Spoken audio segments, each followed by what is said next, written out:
Good morning, everyone. I hope you're all well and looking forward and getting excited as we approach Pesach. Good morning, Rachel, Peter, Melvin, and everyone else who are joining. Oh, Mervyn, you've been shopping. I wish you would have told me. I had a long list for you, but I'm sure David will be happy to go to my to do my shopping. Just when you finish, I don't know if you've realized this, just when you finish and you say, right, okay, we're starting early this year. We've got the list. We've got it worked out. We're going to do it all in perfect time. I can tell you without exaggeration. 2 days ago, we said, right, we're finished. We're done. And I went to my desk this morning and lo and behold, another long list appears. Does Pesach shopping ever finish? And now you can do it 24 hours a day, which Mervin's just done. Isn't that an exciting prospect? So you can never say we've forgotten something and we're not gonna go and get it.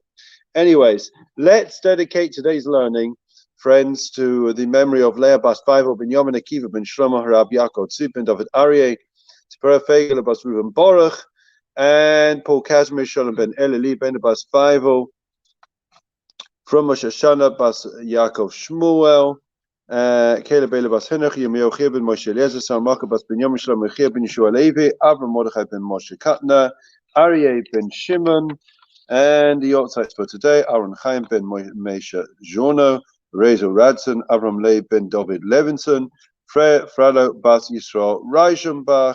Wish all of them long life together with all their families. Okay.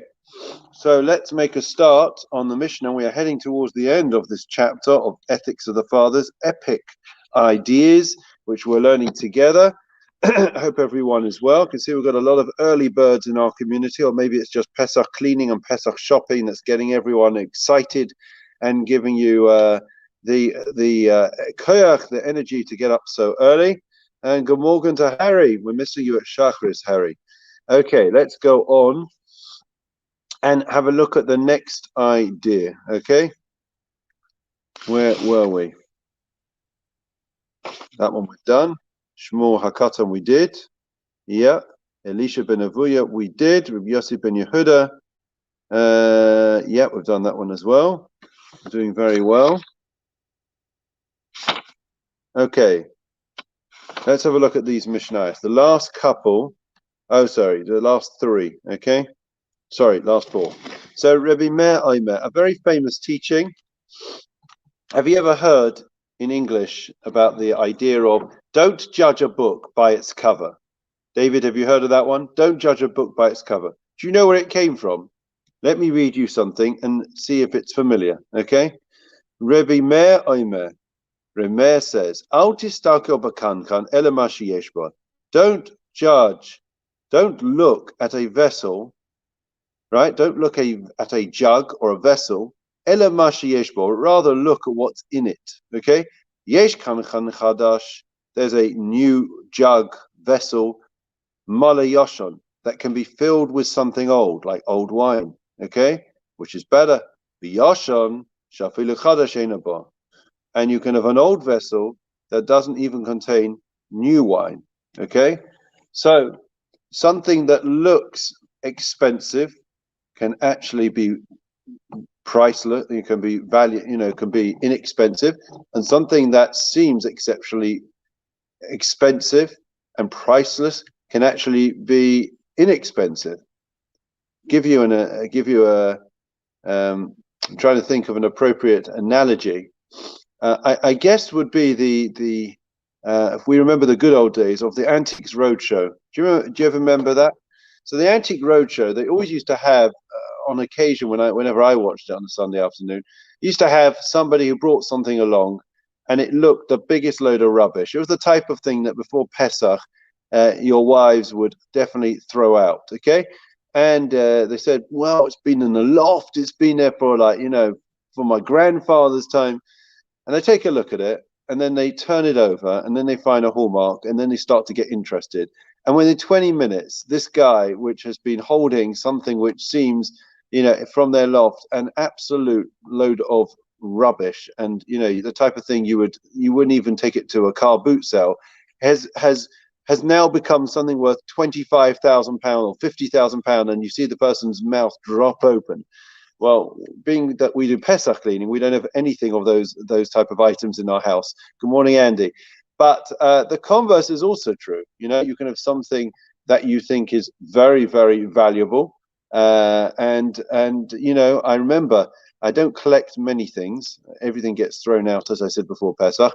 But one of the things that I thought would be a collector's item at some point is, I don't know if you remember, many years ago, it was in the 80s, okay?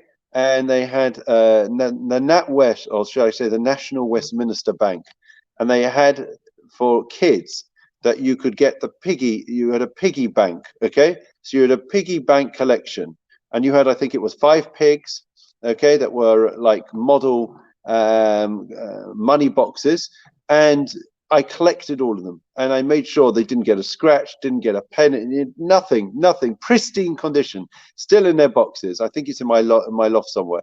Anyways, I got somebody to one of my kids like a few weeks ago, and I thought they looked, you know, really expensive, and I think it's worth, like, we're talking about like 30 years later, they're worth like £50.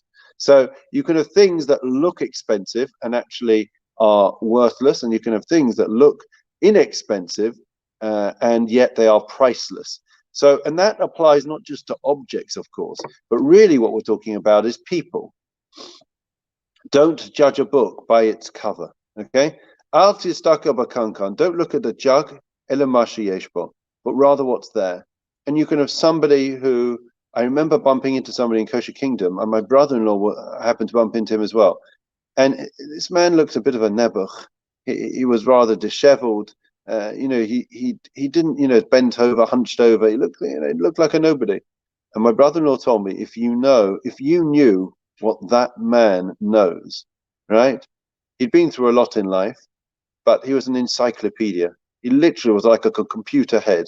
He knew everything about everything. So we have to be careful in the way that we judiciously decide and determine them by profiling people, whether we should give them the time of day or not. Firstly, we've mentioned earlier, we can learn from everyone, and secondly, we've just said that you can't judge a book by its cover. Let's go on to the next idea. I think it's pretty straightforward, that one. So the next one, Rebbe Lazar Kafa Omer, Hakina Vataiva Kavod Moitzim Es Adam Min Ha'olam. There are 3 things that drive a person out of this world: jealousy, lust, and honor. Okay, these are the 3 things that take a person out of this world. Now, what does that mean? It means that instead, I remember one of my rebbeim saying, instead of a person living in the beautiful world, a person, we hear time and again, a person complaining about their lot, about their life, about how horrible life is, how miserable they are, right? I'm not talking about a person who's got mental health issues. That's understandable. I'm talking about a person who's, you know, a normal person, right? Who's got no real reason to complain. And yet they are full of bitterness and negativity. And the Almighty created the most beautiful world. We're living in the most beautiful world. But what happens is we choose to take ourselves out of that world and pluck ourselves out and plant ourselves in a different world. We live in a world, and we decide the world that we live in, right? Where we fill ourselves, our mindset, our emotional well-being is full of jealousy, and we become very angry, and we're full of lusts and wants and desires, and whatever we have, it's never enough, and we're encouraged by society and by culture to try to acquire more, to get more, and until we get the next item, the latest item, we're never going to be happy, right? Your kids get I don't know, FIFA, whatever we're up to, 21, 22, and as soon as they've enjoyed it for a few months, and all of a sudden you see the commercials, you see the adverts for the new FIFA, whatever it is, and all of a sudden they're never happy. How can they be happy? The advertising convinces you that you are not happy with what you have. That's what advertising does. And the same thing, a person can run after honor. They can feel that they're not being appreciated. They can feel they're not being recognized for their achievements, for their contribution. And as a result of these 3 things, a person can lose themselves and be in a state of complete flux where they are no longer happy, no longer content, no longer able to enjoy anything in life. And that comes from these three things. Any one of these three things, but kina taiva are covered, right? The jealousy, the lust, and the desire for honor destroy a person's life. And we don't need to say more. Huaya Omer, a person used to say, Hayeloidim Lamus. I don't know how many minutes we've got. We'll try and do a bit of this. Hayeloidim Lamus Mesim Lechayas. The newborn will die and the dead will live again. Right? Perplexing, isn't it? The living will be judged in order that they know, teach, and become aware that he is God. He is the fashioner, he is the creator, he is the discerner, he is the judge, he is the witness. Okay, so what are we talking about in this Mishnah? So this Mishnah says that, we have to be careful the way that we look at this. This is the last Mishnah. Well, yeah, the penultimate Mishnah. No, the last Mishnah in the chapter 4. The newborn will die. The way we look at this world, right? There is a tendency, particularly in our generation, it's amazing. Ethics of the Fathers was written thousands of years ago, right? The time of the Mishnah era, the time of the temple, over 2,000 years ago, and yet, it's as relevant and resonates throughout the course of the millennia. Listen to this: somebody who's young, right?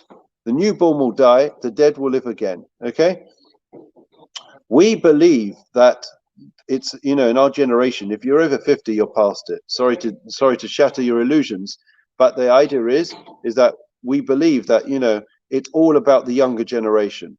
And more there is this idea that we dispense, we're not interested in people that are elderly, right? We're not interested. We believe that it's the young that are the future, right? And yet, although that may be true, the young are the future, but we have the greatest of respect and reverence for people that are older than us. Says the Mishnah, the young are also going to die, and the dead will live again. You think you're putting your whole emphasis, your attention, right, your respect on the young, because you're investing in the future, right? But the elderly, right, that have seen everything in life, have life experience, have accomplished and achieved so much, they're going to live again. So really, it's the life cycle goes round and around, because we believe in Tchias HaMesim, we believe in resurrection of the dead. Judaism believes that life doesn't end at 120. We come back and live again, right? And therefore, we should equally respect the elderly as the young. And in fact, we know if you've gone on any Israeli bus, okay, eventually, please God, you'll all be able to go to Israel and go on an Israeli bus. It says at the front of the bus, the first two rows are reserved, Mipnei Seva Takum, which is actually from the Torah, which means for the elderly, you have to get up. Not that you have to just respect them. Get up, get off your seats, give them a seat, okay? We have to respect our elderly. That's why, right? We go back generations when it comes to the Seder, the same type of thing, right? Usually at a Seder, in a normal year, you'd have 3 or 4 generations. And the point is, we have greater reverence for those that are older, because they're a step closer to Sinai, okay? So therefore, in Judaism, we should, Rabbi Elazar ben Akafar, Rabbi Elazar Akafar is telling us that it's counterintuitive, it's the exact opposite. We don't write people off as they get older. We don't say, well, they're on the way out, what can they achieve? What quality of life are they going to have? The exact opposite. Okay, we're going to have to stop there because Shacharis is coming. Thank you for joining us. We're just going to do Psalm 23 in the memorial prayer, and then we'll wrap things up for today. The Lord is my shepherd, I shall not want. He causes me to lie down in green pastures. He leads me beside still waters. He restores my soul. He leads me in the paths of righteousness for his name's sake. Even as I walk in the valley of the shadow of death, I will fear no evil, for you are with me. Your rod and your staff, they comfort me. You set a table before me in the presence of my adversaries. You anointed my head with oil, my cup overflows. May only goodness and kindness pursue me all the days of my life, and I will dwell in the house of the Lord for the length of days.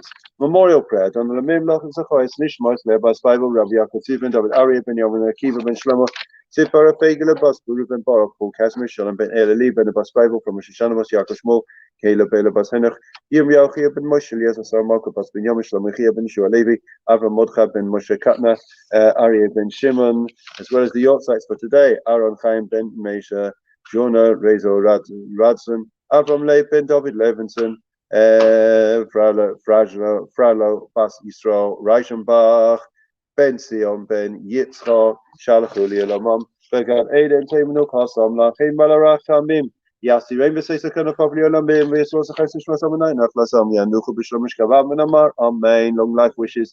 Misha Berch of Saint Romis of Yakom Moshan, Double Shlomo Varaka Pesach Hailim, Babu Shanim Ispalim Baburam. His Khazakash Poku Malay Rachim, Malahim Lachman, for some Ishlakim, Pushlim, Nishman Lachim, Basosha, Hisa, Rufus and Epifus, of Hashabaks Makarif and Omar, Amen. Wish everyone well. Get back to the cleaning and the shopping, everyone. Lovely to see you. I think Mervyn wins the award for the earliest shopper this morning. Have a great day, everyone. Keep safe, keep well, and we'll see you tomorrow morning. Please, God, 6:45, or you can watch catch up later in the day.